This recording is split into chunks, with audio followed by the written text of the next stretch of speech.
Assalamualaikum warahmatullahi wabarakatuh.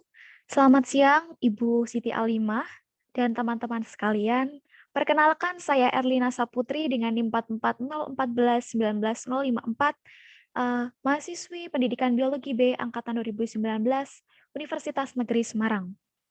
Pada kesempatan kali ini, saya akan memaparkan eh, rencana inovasi pembelajaran biologi, yakni inovasi model pembelajaran materi pada materi biodiversity kelas 10 IPA SMA Negeri 1 Karanganyar tahun ajaran 2021-2022 terhadap kemampuan critical thinking dan komunikasi, di mana pada inovasi model pembelajaran kali ini saya memberi nama yakni GamiBat dan 7E. Apa sih GamiBat 7E ini? Akan saya jelaskan pada paparan berikutnya. Sebelum itu, saya akan menjelaskan terkait urgensi yang terjadi pada sekolah tersebut. Jadi, pada sekolah tersebut ketika terdampak COVID-19, sehingga pembelajaran dilakukan secara blended learning melalui observasi saya, melalui kegiatan sharing bersama guru biologi peminatan IPS dan biologi jurusan IPA. Nah, dari hasil observasi saya mendapati beberapa yakni di mana pada sekolah tersebut sudah memanfaatkan berupa media e-learning, yakni Microsoft Teams untuk melaksanakan pembelajarannya, khususnya pada biologi ini. Selanjutnya, dari observasi tersebut, saya juga mendapati bahwa guru telah memanfaatkan sebuah media pembelajaran, baik itu 2 dimensi dan 3 dimensi, memanfaatkan poster maupun miniatur-miniatur untuk menunjang pembelajaran. Nah, kebetulan pada pembelajaran biodiversity ini, pada kelas 10, itu siswa diberikan suatu media pembelajaran berupa video, melalui video YouTube yang nantinya siswa itu meresum dan dikumpulkan kepada guru. Nah, untuk selanjutnya di akhir pembelajaran, siswa melaksanakan kuis. Nah, eee, di sini guru itu sudah melaksanakan pembelajaran bukan lagi yang eee, ceramah, namun sudah 2 arah. Nah, selanjutnya, terkait urgensi tersebut, eee, maka didapati bahwa belum adanya suatu diskusi penyelesaian masalah lingkungan sekitar dan suatu produk, yakni ISAI, di mana ini merupakan tuntutan pada pembelajaran berbasis proyek untuk penguatan profil pelajar Pancasila yang dilakukan minimal 3 kali dalam 1 tahun ajaran dan pelajar menulis isai ilmiah sebagai syarat kelulusannya.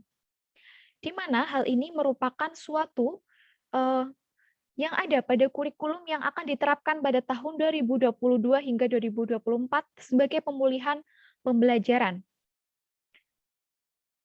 Kurikulum prototipe diberikan sebagai opsi tambahan bagi suatu pendidikan untuk melakukan pemulihan pembelajaran selama 2022 hingga 2024.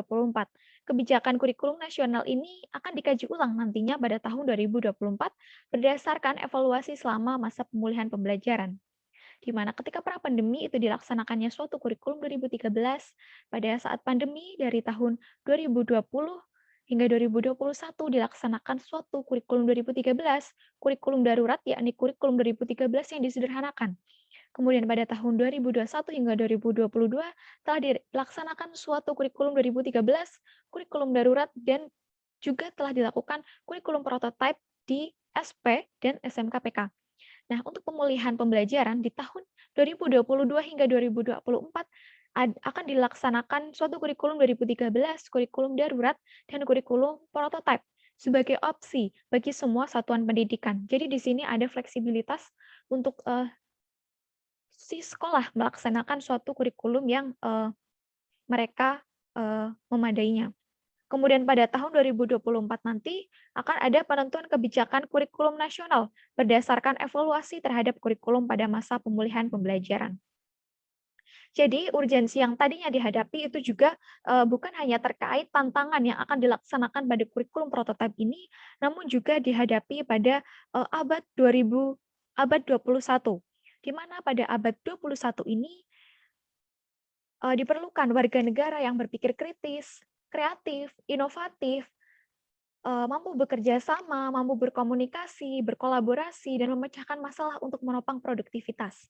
Siswa dapat memiliki kecakapan-kecakapan tersebut apabila guru mampu mengembangkan pembelajaran dengan aktivitas atau kegiatan-kegiatan yang menantang siswa untuk berpikir kritis dalam memecahkan masalah.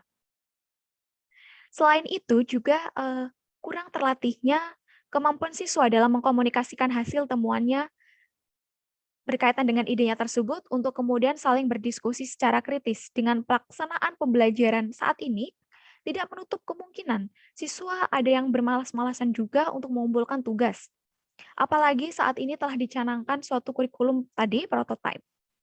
Nah, maka dari itu, dari urgensi-urgensi yang telah saya sampaikan tadi, eh, saya melakukan suatu rancangan inovasi untuk menghadapi hal tersebut. Maka untuk menghadapi urgensi yang tadi telah saya sampaikan, saya merencanakan suatu inovasi pembelajaran model, yakni adalah Gamibet 7E.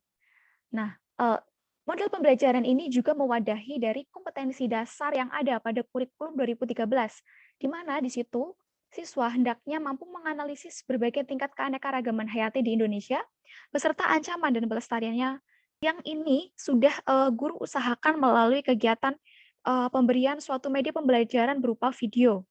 Nah, dari video tersebut sudah adanya suatu penjelasan berupa penyebaran keanekaragaman hayati yang saat ini ada, kemudian beberapa persen pemanfaatannya, dan kemudian ancaman-ancaman apa saja yang telah terjadi dan harus diselesaikan. Nah, kemudian pada KD 4.2, ya ini siswa harus mampu menyajikan hasil observasi berbagai tingkat keanekaragaman hayati di Indonesia dan menyajikan upaya pelestariannya. Nah, pada KD ini yang belum begitu terwujud pada kondisi pembelajaran yang dilaksanakan pada sekolah tersebut.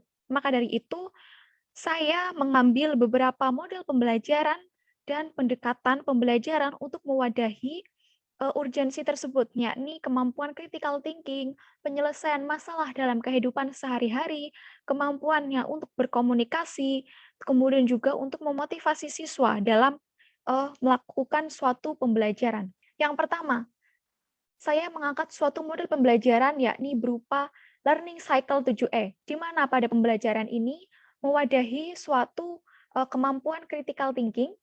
Siswa mampu bekerja mengkonstruksi pengetahuannya secara mandiri, berpikir dan mengolah informasi yang diperoleh siswa, serta mampu menginterpretasikannya secara mandiri. Nah, selanjutnya adalah model gamification, role play game. Di sini saya nantinya akan menggunakan software Classcraft yang digunakan dalam sebuah permainan untuk memberikan motivasi kepada peserta didik agar dapat berpikir secara kritis sehingga dapat menyelesaikan masalah pada pembelajaran, motivasi agar mampu mereka mengumpulkan tugas secara tepat waktu. Kemudian ada model pembelajaran aktif debat yang memungkinkan peserta didik untuk berperan lebih aktif karena di dalam model pembelajaran ini terdapat kegiatan diskusi, tukar pendapat, serta mengkritisi pendapat lainnya.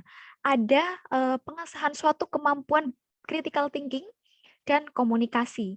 Selanjutnya dari model pembelajaran ini saya menggunakan pendekatan berupa problem based learning, di mana pembelajaran menggunakan masalah autentik nyata yang digunakan untuk memperoleh pengetahuan dan mengambil suatu keputusan yang dilakukan dengan cara memecahkan permasalahan. Nah, dari beberapa model tadi, saya integrasikan menjadi suatu model baru yang bernama Gamibet 7E dengan sintaks barunya, yakni sebelumnya pada sintaks cycle 7E ada sintaks elicit, engage, explore, explain, elaborate, dan evaluate, dan extend. Nah, selanjutnya pada sintaks gamification menggunakan role play game, yakni ada level, misi, tantangan, dan reward. Di mana misi ini itu mewadahi untuk semua sintaks. Selanjutnya adalah pada model pembelajaran aktif debate, ada suatu sintaks, yakni pembentukan kelompok pro dan kontra, literasi, debat pro dan kontra, evaluasi, dan refleksi. Nah, kemudian saya integrasikan menjadi suatu sintaks yang baru. Yang pertama ada introduction, di mana di sini ada penggabungan dari sintaks elicit, level, tantangan, misi, dan reward, yang bertujuan untuk memperkenalkan siswa pada suatu masalah, dan siswa dituntut untuk menginterpretasi pengetahuan awalnya yang sudah dimiliki, memperkenalkan aplikasi penunjang yakni Classcraft di awal pembelajaran. Kemudian ada syntax attention, di mana di sini ada penggabungan dari syntax engage, level, misi, literasi, reward, yang bertujuan mengajak siswa untuk fokus terhadap berbagai penyebaran, pemanfaatan, permasalahan, upaya penyelesaian terhadap keanekaragaman hayati yang ada di Indonesia, yakni flora, fauna, dan mikroorganisme. Nah, di sini ada suatu langkah, yakni mengajak guru memaparkan suatu video penyebaran-penyebaran pemanfaatan, permasalahan, upaya penyelesaian terhadap keanekaragaman hayati yang ada di Indonesia. Serta pada sintaks ini, guru nantinya menjeda tiap subtopik yang dipaparkan untuk memberikan pertanyaan dan akan terjawab pada video selanjutnya. Siswa harus menjawab pertanyaan guru. Nah, ini saya canangkan nantinya akan ada suatu sesi battle, di mana siswa bisa mengajukan diri atau nantinya ditunjuk oleh guru yang harus menjawabnya. Nah, jika yang tidak mampu menjawab, maka dia akan kalah pada battle tersebut yang artinya akan mendapatkan poin rendah atau poinnya akan berkurang. Dan ini akan berakibat pada nyawanya. Nah, selanjutnya ketika dia mampu menjawab atau memenangkan suatu battle, maka poinnya itu akan bertambah. Nah, sebelum saya melanjutkan pada sintaks selanjutnya, perlu diketahui bahwa sintaks-sintaks ini nantinya akan diwadahi pada suatu software yang bernama Classcraft, yang di dalamnya itu nantinya ada suatu peta, pada peta introduction, attention, exploration, dan selanjutnya, di mana di setiap petanya itu nantinya ada suatu tantangan untuk menyelesaikan suatu misi, yakni debat aktif dan penyelesaian suatu produk esai, seperti itu. Nah, selanjutnya pada sintaks exploration 1, di mana di situ ada penggabungan dari sintaks explore, misi, level. Level ini artinya ada suatu kenaikan level, kemudian ada literasi, tantangan, pembentukan kelompok yang bertujuan di sini siswa mampu mengamati data, merekam data, mengisolasi variabel, merancang dan merencanakan eksperimen, membuat grafik, menafsirkan hasil, mengembangkan hipotesis, serta mengatur temuan mereka berkaitan upaya pelestarian hayati dan dituangkan dalam sebuah produk esai. Nah, pada sesi exploration ini itu sudah terbentuk adanya suatu kelompok besar yang mengharuskan siswa itu berdiskusi secara kelompok besar untuk menyelesaikan suatu upaya pelestarian hayati berdasarkan hasil observasinya melalui kegiatan literasi, observasi untuk menganalisis suatu data. Untuk yang nantinya data ini harus data eh, kerusakan atau adanya perlu perbaikan melalui upaya pelestarian. Nah, selanjutnya adalah sesi presentation, di mana pada sesi ini siswa mampu menjelaskan hasil temuannya dan guru membagi tema berdasarkan hasil temuan siswa untuk kemudian dilakukan debat antara dua kelompok pro dan kontra. Pada sesi ini, guru membagi kelompok dan menggabungkan, siswa menjelaskan hasil presentasinya, upaya pelestarian hayati, kemudian guru memecah siswa, dan mengacak tema hasil temuan siswa melalui fitur pada Classcraft untuk kemudian didiskusikan secara debat oleh dua kelompok pro dan kontra. Nah, ketika siswa mampu menyelesaikan tantangan ini, untuk selanjutnya adalah sesi exploration dari kelompok kecil tadi yang bertujuan untuk mengamati data, merekam data, mengisolasi variabel, merancang dan merencanakan eksperimen, membuat grafik, menafsirkan hasil, mengembangkan hipotesis, serta mengatur temuan mereka sesuai tema dan tugas yang telah diberikan tadi. Siswa pemilik tema nantinya dapat mengevaluasi hasil temuannya dari sesi debat nanti untuk dituangkan dalam isai.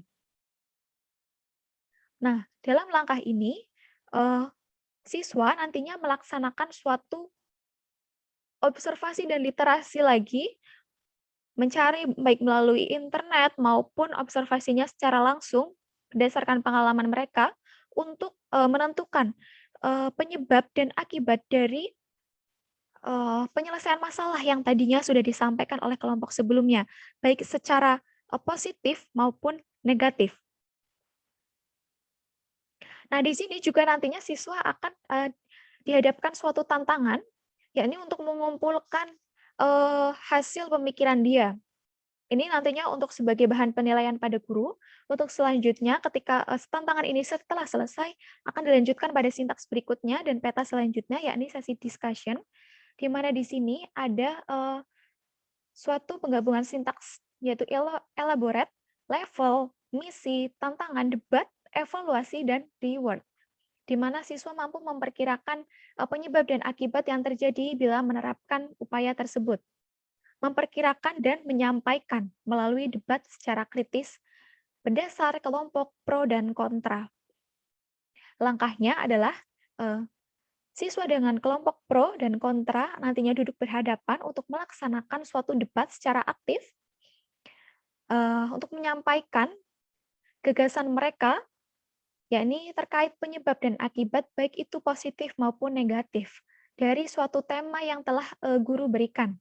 Kemudian untuk siswa lainnya yang tidak sedang melaksanakan debat itu memperhatikan dan menangkap evaluasi tersebut dan yang nantinya akan dituangkan di suatu esai mereka untuk memperbaiki esai mereka yang nantinya akan dikumpulkan di tantangan pada sesi syntax in creation. Selanjutnya, ketika debat ini sudah dilaksanakan, maka siswa sudah menyelesaikan tantangan tersebut. Selanjutnya akan mereka dihadapkan pada peta selanjutnya atau pada syntax in creation yang bertujuan merangsang siswa untuk mencari hubungan konsep yang mereka pelajari dengan konsep lain yang sudah atau belum mereka pelajari. Nah, di sini nantinya guru mengulas dan merangsang siswa terkait pembahasan yang telah dilaksanakan serta menghubungkan dengan pembahasan materi berikutnya. Nah, pada sesi ini juga akan dilaksanakan post-test dan pengumpulan esai sebagai akhir dari misinya tersebut. Nah, kemudian pada syntax evaluation, di sini saya keluarkan karena evaluasi ini akan dilaksanakan oleh guru di setiap sintaksnya, yakni dari observasinya melalui kegiatan siswa, kemudian pengumpulan tugasnya, yakni akan dilaksanakan evaluasi yang di mana ada integrasi berupa sintaks evaluate, evaluasi, dan reward. Di mana pada sintaks ini bertujuan untuk menilai kemampuan kritis dan komunikasi siswa dari awal sintaks hingga akhir menggunakan rubrik penilaian. Kemudian dilakukan pretest dan posttest untuk mengetahui perubahan kemampuan siswa. Nah, untuk selanjutnya ini adalah gambaran software yang akan saya gunakan, di mana pada awalnya siswa itu harus memilih karakternya. Pada setiap karakter ini memiliki suatu kekuatan yang berbeda-beda, yang tentunya kekuatan ini bisa mereka upgrade apabila poin mereka itu bertambah. Nah, bagaimana poin ini bisa bertambah? Yakni melalui mereka rajin mengumpulkan tugas tepat waktu dan mampu mengikuti pembelajaran dengan baik, maka poin mereka akan naik. Tentu saja mereka akan dapat menambah kekuatan, kemudian juga menambah suatu aksesoris pada karakternya tersebut. Nah, namun ketika siswa itu mungkin terlambat dalam masuk kelas, terlambat dalam mengumpulkan tugas, maka dia akan diberikan sanksi, yakni poinnya akan berkurang dan nyawanya pun akan mati. Yang ini akan mengakibatkan dia akan mendapatkan hukuman berupa tugas tambahan yang nantinya saya berikan, yakni berupa untuk meresum suatu pembelajaran. Nah, tapi untuk memulihkan itu tersebut tadinya siswa harus mampu menyelesaikan tugasnya, tapi tidak hanya itu, juga mampu dibantu oleh teman lainnya. Jadi di sini ada yang namanya kerja sama tim. Di sini akan terbentuk suatu peta di mana nantinya ada sintaks-sintaks yang harus tantangannya mereka selesaikan untuk selanjutnya di akhir sesi mereka harus melaksanakan post-test dan mengumpulkan esai. Di tiap petanya, guru bisa mendesain suatu pembelajaran, ya. Nah, ini dengan bisa memasukkan media berupa video, mampu memasukkan suatu deskripsi cerita, maupun penugasan-penugasan kuis yang harus siswa selesaikan, di mana ini itu terhubung langsung dengan media Google Classroom dan Google Form, yakni untuk melaksanakan kuis. Tapi tidak hanya itu, guru juga dapat memanfaatkan media lain, yakni dengan memasukkan link-link yang dapat siswa klik dan akan dihadapkan pada website yang lain, seperti itu. Demikian yang dapat saya sampaikan, kurang lebihnya saya mohon maaf yang sebesar-besarnya. Terima kasih. Wassalamualaikum warahmatullahi wabarakatuh.